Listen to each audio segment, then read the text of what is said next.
दासी नौकरानी episode number 34।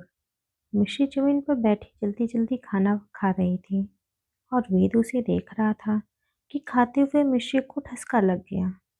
वेद मिश्री को पानी का गिलास देता उससे पहले मिश्री अपनी प्लेट साइड रख के घुटने के बल चल के आगे आई और सीधा टेबल से पानी का जग उठाया और मुंह ऊपर करके पानी पीने लगी। वेद मिश्री के गले को ही देख रहा था। मिश्री ने सिर ऊपर किया हुआ था और वो लगातार मुंह में पानी डाल रही थी और पानी अंदर जा रहा था। वेद ने कभी ऐसे पानी नहीं पिया था।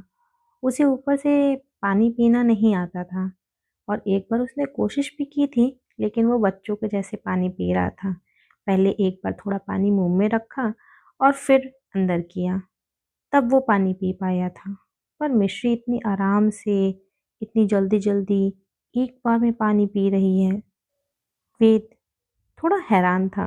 मिश्री ने फिर पानी पी के सिर नीचे किया तो वेद की नजरें अपने ऊपर देख के वो थोड़ा असहज हो गई। उसे डर लगने लगा।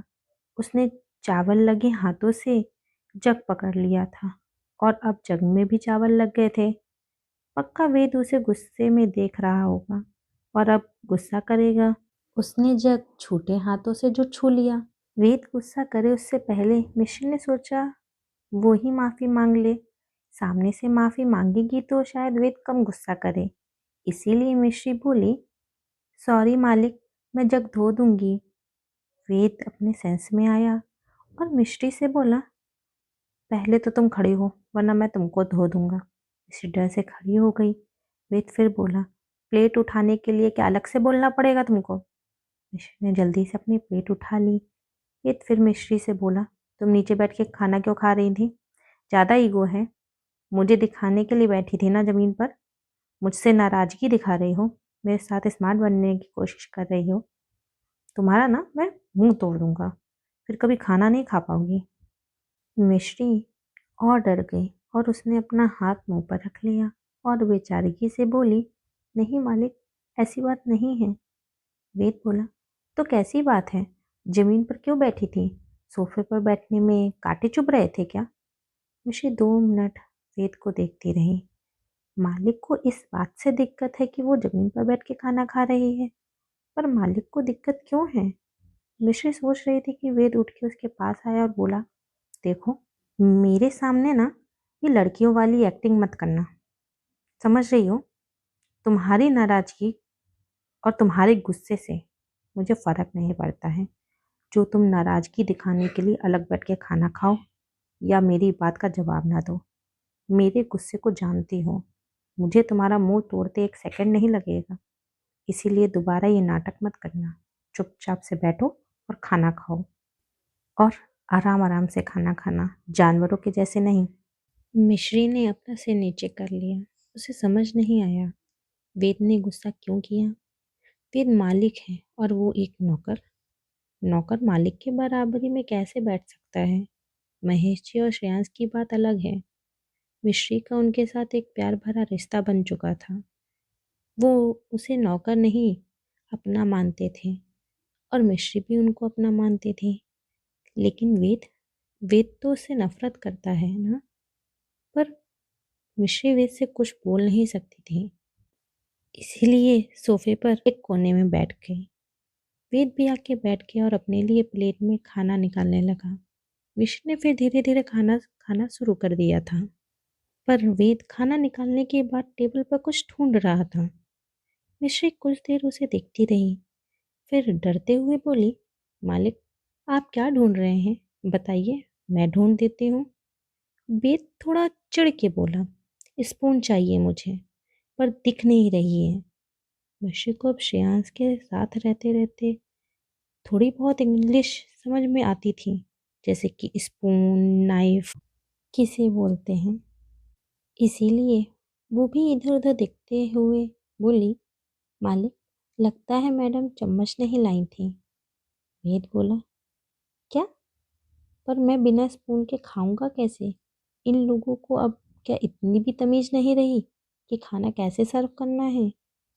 बोल के वेद प्लेट को टेबल पर पटक के रखते हुए उठने लगा तो मिश्री अन्न का अपमान देख के बोली, मालिक, अन्न का ऐसे अपमान करना सही नहीं है।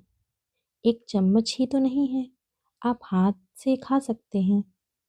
वेद मिश्री को घूर के देखते हुए बोला, तो अब तुम मुझे बताओगी मुझे कैसे खाना खाना है? मिश्री अपना सिर नीचे करके बोली, नहीं मालिक, मैं बस इतना बोलना चाहती हूँ, प्लेट को ऐसे फेंक के रखना अन्य देवता का अपमान होता है। और हाथ से खाने में कोई दिक्कत तो नहीं है। हाथों से खाने के अपने अलग फायदे हैं। हाथ से खाने से कभी आपका मुंह नहीं जलता, क्योंकि उंगलियां पहले ही गर्म कितना है, मुंह में निवाला कब रखना है, ये महसूस कर लेती हैं। और हाथों से खाने खाने का स्वाद ही अलग आता है। आप ऐसे खाना फेंक के रख के जा रहे हैं। बहुत से ऐसे लोग हैं जिनको समय पर खाना नसीब नहीं होता। आप बस एक चम्मच के लिए खाना छोड़ के उठ रहे हैं। उनको तो आप बाद में भी डांट सकते हैं। खाते समय मन में गुस्सा नहीं रखते हैं। खाने को हमेशा प्रेम से प्रसाद समझ के ही खाते हैं, क्योंकि ये भगवान का दिया प्रसाद ही है, जो हम अपने मन का खाना बिना किसी तकलीफ के खा पा रहे हैं। पर आपको मेरा टोकना गलत लगा तो मैं हाथ जोड़ के माफ़ी मांगती हूँ आपसे। मिश्री की बातें सुन के वेद उसे ध्यान से देख रहा था। वेद फिर सोफे में बैठ गया और प्लेट को उठाया और एक निवाला उठा के मुंह में रखा, तो उसका मुंह तुरंत बन गया और वो बोला, ये खाने में टेस्ट क्यों नहीं है? मिश्री वेद की तरफ देखने लगी। वेद का गंदा सा मुंह देख के मिश्री ने हिम्मत जुटाई और बोली, क्या हुआ मालिक? वेद अजीब सा मुंह बनाते हुए बोला, ये खाना फीका सा लग रहा है, कोई टेस्ट ही नहीं है। लगता है कैंटीन का कुक बदला गया है। मिश्री नासमझी से वेद को देख रही थी। उसको तो खाना बहुत अच्छा लग रहा था, पर वो कुछ बोली नहीं। वेद ने फिर अपनी पॉकेट से फ़ोन निकाला और मयूर को कॉल करके अपने कैबिन में बुलाया। मयूर तुरंत रूम में आया तो वेद उससे बोला, कैंटीन में कुक बदला गया है क्या? मयूर बोला, नहीं सर। वेद बोला, तो क्या खाने की क्वालिटी कम कर दी है? ये क्या खाना बनाया है? कोई टेस्ट ही नहीं है इस खाने में। मयूर थोड़ा हैरान हुआ। उसने भी तो यही खाना खाया था, पर सर को ये खाना टेस्टलेस क्यों लग रहा है? खाना तो बहुत अच्छा बना है। पर मयूर अभी बस वेद के गुस्से से बचा ही था। अगर उसने ज़्यादा कुछ बोला तो इस बार उसकी जॉब बच नहीं पाएगी। इसलिए मयूर बोला, सर मैं आपके लिए दूसरा खाना बनवा कर ले आता हूँ। वेद गुस्से में बोला, ज़रूरत नहीं है, मैं ऑर्डर कर लूँगा। बोल के वेद ने फ़ोन निकाला और अपने फेवरेट होटल से खाना ऑर्डर कर दिया। मिश्री तो शांति से वेद को ही देख रही थी। ये क्या अमीरी है, खाना पसंद नहीं आया तो दूसरा मंगा लिया। कुछ ही समय में वेद का ऑर्डर किया खाना आया। वेद एक बार फिर खाने बैठा, लेकिन फिर उसे खाने में टेस्ट नहीं आया। तो इस पर वो खुद हैरान हुआ, उसे खाने में टेस्ट क्यों नहीं आ रहा है। वेद ने फिर खाना छोड़ दिया तो मिश्री उसे देख के पूछने लगी, क्या हुआ मालिक? वेद चिढ़ के बोला, क्या हुआ, इस खाने में भी टेस्ट नहीं है और मैं बिना टेस्ट के कुछ खा नहीं सकता। इससे अच्छा मैं कुछ खाऊं ही नहीं।